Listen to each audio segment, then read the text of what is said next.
اهلا وسهلا مشاهدينا الاعزاء. النهارده احنا في اخر شهر 4، نبتدي نقول ان احنا داخلين خلاص على شهر 5، وده شكل الدراجون معانا بعد برنامج التسميد اللي احنا اتفقنا مع بعض فيه في اخر حلقة. زي ما انتم شايفين طبعا معدلات النمو بتاعة النموات الخضراء مختلفة تماما، وبقى عندنا نمو اخضر قوي جدا.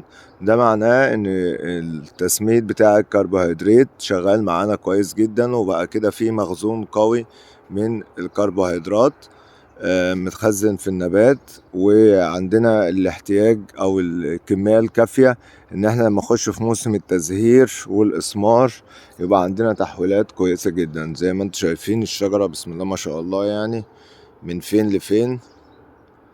وطبعا المنظر العام اهو قدامكم اهو، كل دوت نموات خضراء، كل دوت نموات خضراء. طيب نبتدي نبص بقى على المرحلة الجاية، مرحلة اسمها تكشف العيون.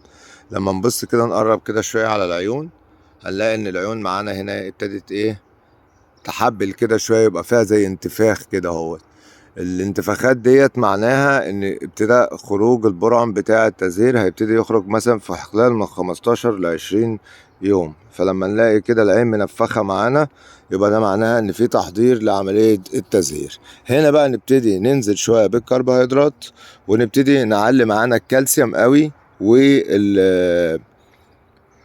والبوتاسيوم.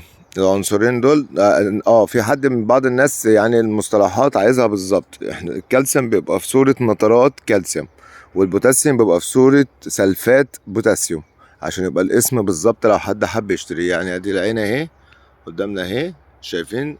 تحس ان العين كده زي ورمة او خارجة من الساق بتاعتها، دوت علامة ان خلاص كده ابتدى العين ابتدت تحضر لموضوع التزهير، فلازم نستعد لها من قبلها.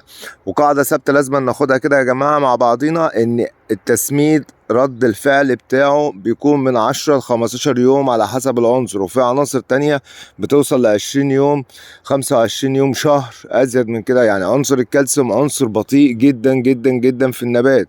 في بعض النظريات انا مش واثق منها، بس في بعض النظريات كنت مع حد اجنبي وكان بيتكلم معايا ان عنصر الكالسيوم بيقعد 6 شهور عقبال ما يترجم في النبات. عشان كده الناس بتلجأ لرش الكالسيوم اكتر من تسميد الكالسيوم. فكلها نظريات، بس احنا بنعمل حسابنا على الاقل ب 15 20 يوم في رد الفعل. وكده كده احنا في البرنامج بتاعنا قايلين ان احنا كده كده بنرش كالسيوم، فما عندناش مشكلة في الكالسيوم.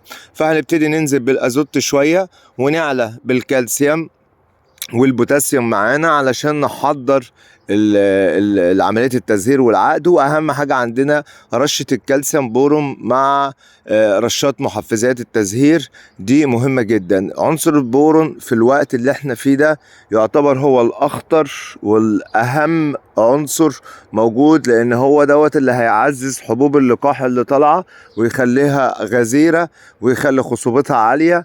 دوت بيساعد الانبوبه بتاعتنا كمان، ان الانبوبه بتاعتنا تبقى متسعه فتبتدي تاخد حبوب اللقاح فيحصل عمليه التلقيح والعقد. فعلشان كده احنا العناصر المهمه هنقولها بالتدريج كده. اهوت هننزل بالازوت، هنعلى بالكالسيوم، هنعلى بالبوتاسيوم، هنعلى بالفوسفوريك عشان يحفز عملية النقل العناصر ويحفز معانا التزهير. بالنسبة للرش هنرش اول حاجة كالسيوم بورون، والبورون هنا قلنا مهم جدا.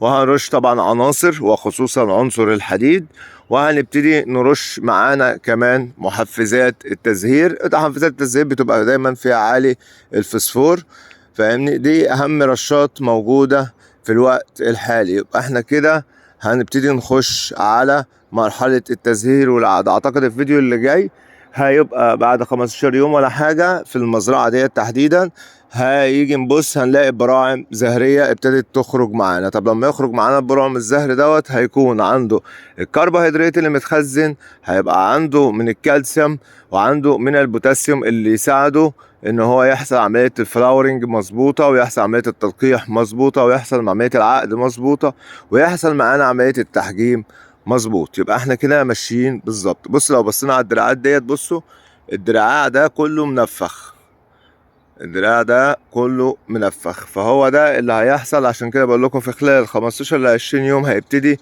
البراعم الزهرية تبان معانا. فاحنا بنحمل البرنامج بتاعها قبليها مش بعديها، لان غلطة الناس دايما ان هو يستنى لما يحصل عنده تزهير ويقول لي حافظ ازاي على الزهرة ديت وازاي. طب ما انت لما هتيجي تسمد وهتيجي تعمل وهتيجي ترش اوريدي ميعاد الزهرة هيكون عدى منك ومش هيلحق يستفاد. فلازم نأمن نفسنا دايما كده في التزهير والعقد قبليها ب15 ل 20 يوم، البرنامج يبقى سابق المرحلة الفسيولوجية اللي فيها النبات. بص على صوبة تانية برضو معانا، يعني لو بصيتوا هتحس ان الارض هي قطعة واحدة صوبة عن صوبة، لان البرنامج واحد وكل الظروف واحدة. فهو نفس الكلام اهو، نموات زي ما انتم شايفين في كل مكان اهي.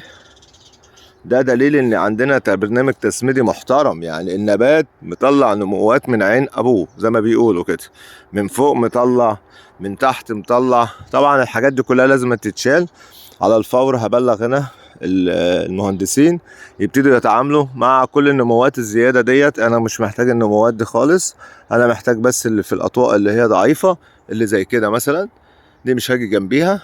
اما النباتات اللي هي مسيطرة او كامل الطوق بتاعها خلاص انا مش محتاج منها حاجة. ده كان لازم مخزون كربوهيدراتي، وطبعا الافضل كان النموات دي تتشال اول باول، ما نسيبهاش ان هي توصل للمرحلة اللي هي فيها ديت، عشان الكربوهيدرات اللي موجودة عندي ما يمصهاش. لان الفروع الجديدة ديت بتمص الكربوهيدرات اللي انا بخزنها. لا انا عايز ادي كربوهيدرات والنبات ما ياخدهاش. اهو بص العين اهو باينه قوي، متهيألي ديت باينه خالص اهي. اهي ادي بدايه اهو، بدايه تزهير.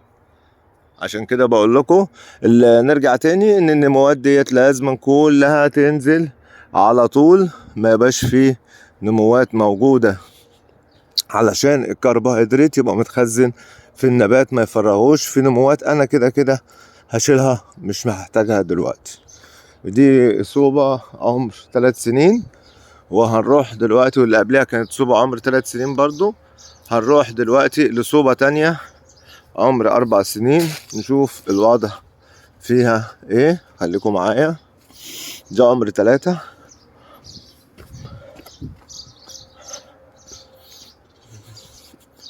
ودي برضو عمر 3. اللي جاية هتبقى عمر 4 سنين. هو خلاص النبات الدراجون لما بيفرد خلاص بيبقى 3 زي 4 زي 5، بيبقى شكل النبات واحد. اللي بيفرق معانا بس الانتاجية، لان النبات بيبقى خلاص طلع وعدى مرحلة الفراولنج الاولانية والتانية، فبيبقى نسبة الخصوبة والعقد عالية جدا فيه، فبيبقى نسبة الانتاج اعلى بكتير من اللي لسه بشاير او اول سنة انتاج، ما عندوش الاكسبيرينس بتاع التزهير والعقد وما عندوش العناصر الكاملة. اهو دي عمر 4 سنين زي ما انتم شايفين، فرق بينهم قد لا يكون موجود.